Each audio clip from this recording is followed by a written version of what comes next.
एक बांझ का दर्द, रुला देने वाली कहानी। कम्मो, यह नाम सारी मोहल्ले में आम था। मोहल्ले वालों के मुंह पर कम्मो नाम रखा ही रहता था। कम्मो यानी कमला। कमला हंसमुख और चंचल स्वभाव की महिला है। दूसरों को सहयोग करने वाली महिला है। उसकी आवाज़ हर गली में गूंजती है।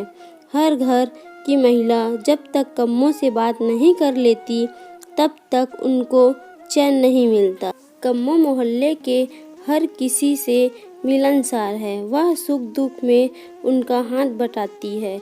कमला के 2 बेटे हैं। बड़े बेटे की शादी 3 साल पहले हो गई थी। उसके एक बेटा है जिसे कम्मो पूरे दिन मोहल्ले के हर घर में लिए घूमती है। कमला के घर में पूरे दिन खुशियों की किलकारी गूंजती है। कम्मो के छोटे बेटे की शादी है।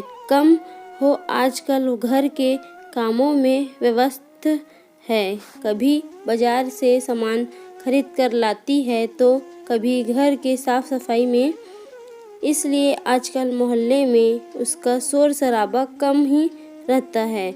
छोटे बेटे का बड़े धूमधाम से ब्याह रचाया गया। घर में खूबसूरत और गुणवान बहू आई।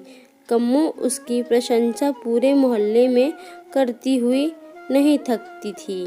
कम्मो के घर में खुशियों का खजाना था। हर कोई उसके परिवार की प्रशंसा करते हुए नहीं थकता था। धीरे धीरे समय बीतता गया। लगभग 3 साल हो गया। कम्मो के छोटे बेटे के कोई भी संतान नहीं हुई।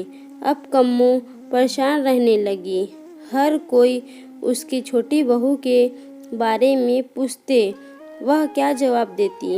अब कम्मो छोटी बहू पर कई बार गुस्सा करने लगी थी, पर उससे होता क्या, यह सब तो भगवान की मर्जी है, ऐसा सोचकर गुस्सा टाल देती थी। अब छोटी बहू भी परेशान रहने लगी थी। वह अकेली अंदर ही अंदर घुटते रहती थी। जब घर में इस तरह के बातें होती थी तो वह रोने लग जाती थी। अब उसे घर में सभी ताने देने लगे थे, पर छोटी बहू क्या कर सकती थी। कम्मो के द्वारा भी पूरे जतन किए गए। हर मंदिरों में जाकर उसने मन्नत मांगी, परंतु सभी विफल रही। जिस घर में खुशियों की किलकारियाँ उठती थी, आज उस घर में मायूसी छाई हुई है। कम्मो का छोटा लड़का पास के शहर में नौकरी करता था। जब भी मैं छुट्टी आता तो परिवार का यह दुख देखकर बड़ा दुखी होता था। वह अपनी पत्नी का दर्द अच्छे से जान रहा था, पर वह करे तो क्या करे। उसने निश्चय कर लिया कि वह अपनी पत्नी को अपने साथ लेकर शहर जाएगा। वह अपनी पत्नी को साथ ले गया। जब वह ड्यूटी पर चला जाता था तो वह अकेली इसी बात को लेकर बहुत परेशान रहती थी और अंदर ही अंदर रोने लगती थी। ससुराल में उसे हर तरीका का सुख मिला, परंतु एक महिला का सबसे बड़ा दुख बांझपन है जो उसे देखने को मिला।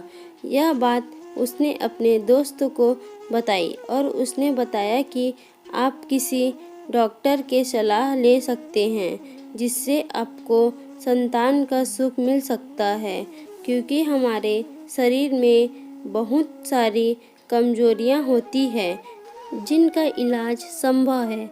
अगले दिन दोनों तैयार होकर डॉक्टर के पास गए और डॉक्टर से अपनी समस्या बताएं। डॉक्टर ने कुछ टेस्ट कराए और उनको कहा कि चिंता की कोई बात नहीं है, आपको संतान सुख मिल जाएगा।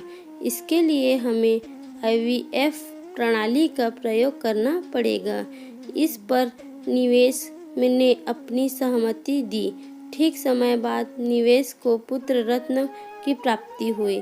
जब यह बात घर में पहुंची तो घर खुशी का कोई ठिकाना नहीं रहा। कम्मो ने पूरे मोहल्ले में खूब मिठाई बांटी और खुशियां मनाई। जो कभी ताना देती थी उनके सर घड़ों पानी गिर गया हर किसी की आंखों में खुशी के आंसू थे। जो कलक निवेश की पत्नी ने कई साल सहा, उसका आज उसे सुख मिल गया। यह कहानी उन महिलाओं की है जो ऐसी समस्याओं से जूझती है और किसी डॉक्टर की सलाह न लेकर देवी देवताओं में विश्वास रखती है। हमें नियत समय पर डॉक्टर से सलाह लेनी चाहिए, क्योंकि हमारे शरीर में बहुत सारी बीमारियां होती है जिनका निराकरण डॉक्टर की सलाह से संभव है। अगर कहानी अच्छी लगी हो तो चैनल को लाइक एवं सब्सक्राइब जरूर करें। धन्यवाद।